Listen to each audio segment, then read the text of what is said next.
All right. So this is maybe the worst language. And I'm not talking about cursing or anything, but the worst mathematical language that we're going to have in this unit. Step 1, the first step to doing hypothesis testing is to set up. Let's not worry about those words yet. We always start by stating our assumption or status quo and what we're trying to test or prove. And so that we did that, right? We had to start step 1. This is what step 1 is all about. What do we assume to be true and what are we trying to prove? Now, mathematically, the words that we use to describe those, our assumption is what's called a null hypothesis. And it's written down as an H with a subscript of 0. What we're trying to prove is the alternative or alternate hypothesis, which has a subscript of A. So hypothesis just means like something that we, think could be true or something like that. So the null hypothesis is the assumption. Sometimes you can think of it as the current value of the parameter, the accepted value, the status quo. In our case, our null hypothesis was that the coin was fair. Mathematically, that can be written in this format, which means we think that the population proportion, we think that the parameter, the proportion, is some number. What would this look like formally? Formally, in our example, what did we think the proportion should be? The proportion we think should have been 0.5. That was our null hypothesis. This is what it is in words. This is what it is in math. All right. And then similarly, the alternative hypothesis is that the coin is unfair. What that looks like is one of 3 things. We're either saying the proportion should be higher, the proportion should be lower, or let's say we didn't know. We could just say, I don't know whether it's higher or lower, but it's something different. So notice that we did have that here too, right?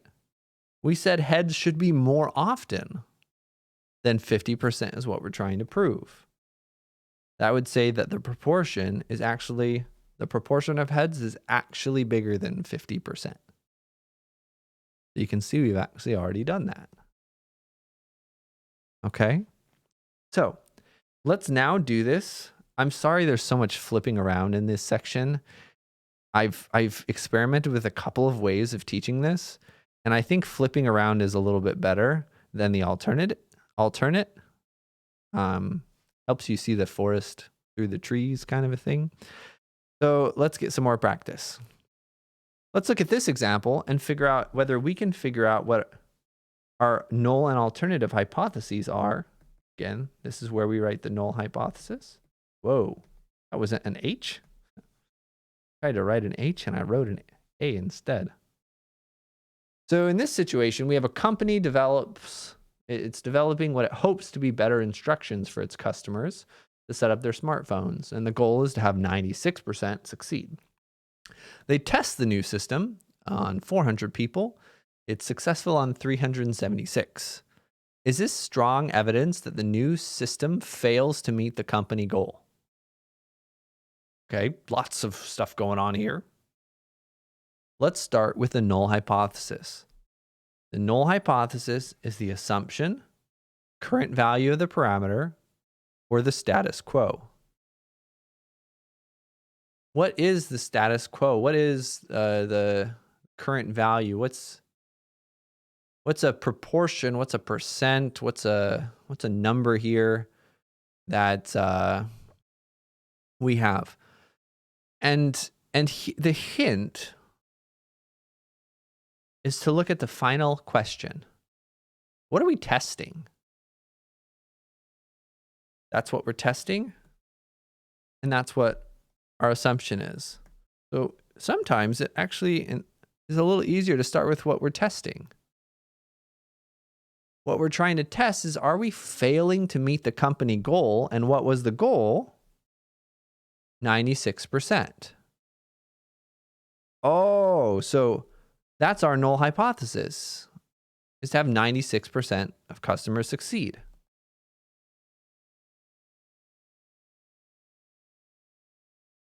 In words, what are we trying to test? We're trying to test whether we're failing that goal.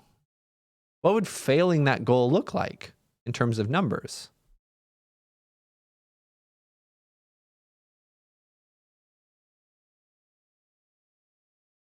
So the English is usually a little harder, the English is usually a little easier than the math.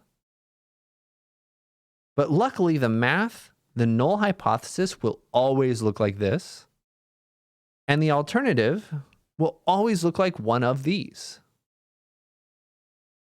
So we know the null hypothesis is going to look like this. P is some number. What number do you think this is going to be? Here's the hint. We're hoping that the number is 96%. And I know this is really messy and confusing. We'll do more practice. Now, the alternative is going to be one of these. If we're failing to meet our goal of 96%, what does failing look like here? Failing is going to mean less than 96%. So that's what we're trying to test, that the proportion for whom it works is less than 96%. That's what null and alternative hypotheses mean. This is our step 1. And step 1 took that long. Yes, these problems are long. Words are going to help. Then translate the words into math. Remember, your null will always look like this, and your alternative will always look like one of these. So try to get some let's get some practice now doing it on some more. We're going to find the null and alternative in words and symbols. And what I would recommend is if you're feeling pretty good, pause the video and then skip through and see if we get the same answer. If you're still feeling nervous, let's go through it together. So, an old antacid provided relief for 70% of the people who used it. The company has a new drug, and they want to see if this is more effective. So 50 people were asked if the new medication provided relief, and 75% said that it did. So the null hypothesis is the assumption or the status quo, and it always looks like this. The alternative hypothesis is what we're trying to test, and it could look 3 different ways. So in words, what is the assumption, current value of the parameter, accepted value, status quo? It's not going to be all of these. It could be any of these. These don't all mean the same thing. But here, status quo is what we're looking for. What is the status quo?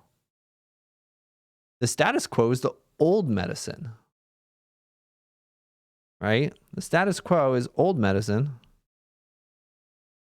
with 70% relief. How do you think we're going to fill in the blank here? That P is 0.7. The alternative is what we're trying to test. What are we trying to test? Trying to see if the new medicine's more effective. So new med, more effective. So what does more effective look like? Which one of these will more effective look like? Well, 70% is the relief. We want better relief. We want more relief. These numbers will always match. This number over here and these numbers over here, always the same.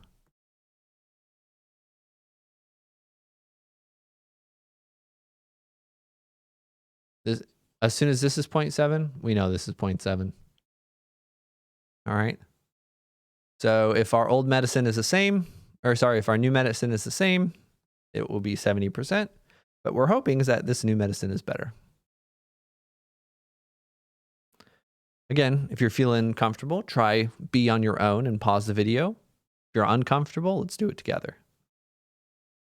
Company's concerned that too few of its cars meet pollution emission standards. So they have some number of cars, they sample some other and find some other number meet these standards, and they want to test if less than 80% meet emission standards. Okay. So again, let's say that you know absolutely nothing. You can always start by writing this. This is always going to be the same in every problem for the homework in this unit. Now, let's do words. I really do think a lot of times it's easier to start with the assumption, what we're trying to test. We're trying to test if less than 80% meet emission standards.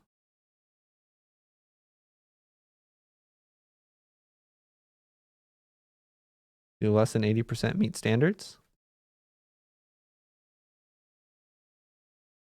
Well, what is that testing?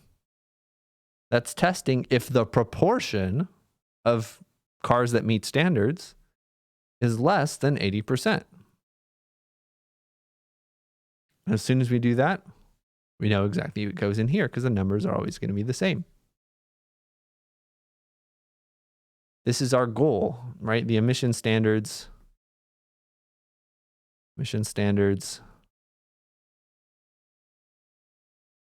Well, pretend that's a D. Whew, that was emission standards are at 80%. That's our goal. And that'll be our null hypothesis. What we're trying to test is that it's actually less than that.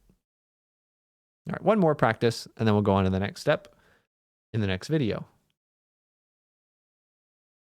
So we have a poverty rate published in 2014, and a city official wants to see if their county has a different one. Well, I did it again. I wrote an A instead of an H. It's the hardest part of this section for me, apparently. All right, so they want to test if they have a different poverty rate.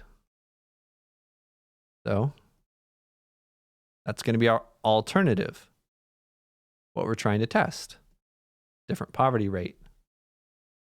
The poverty rate is different, not the same, as 14.8%. And as soon as we do that, we know this has to look like so. The assumption here, the status quo is the 14.8% poverty rate in the US.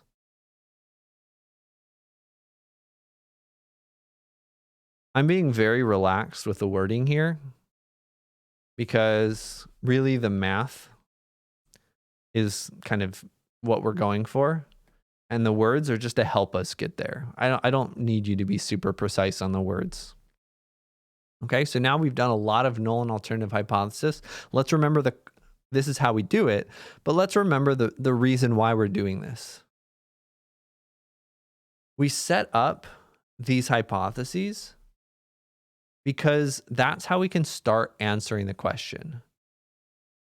Hypothesis testing is all about somebody made a claim, we found some evidence, how do we use probability to test the claim?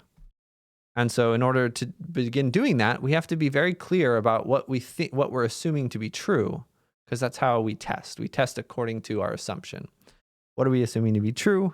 We need that assumption before we can do any of the future stuff. And all of that, this stuff right here, this step one, that'll be our foundation for that. Curious what happens next? Well, the next video has 2 steps that are really kind of tied together. We're going to do sampling distributions. So if you missed Unit 6, don't worry, it's coming back. Bye-bye.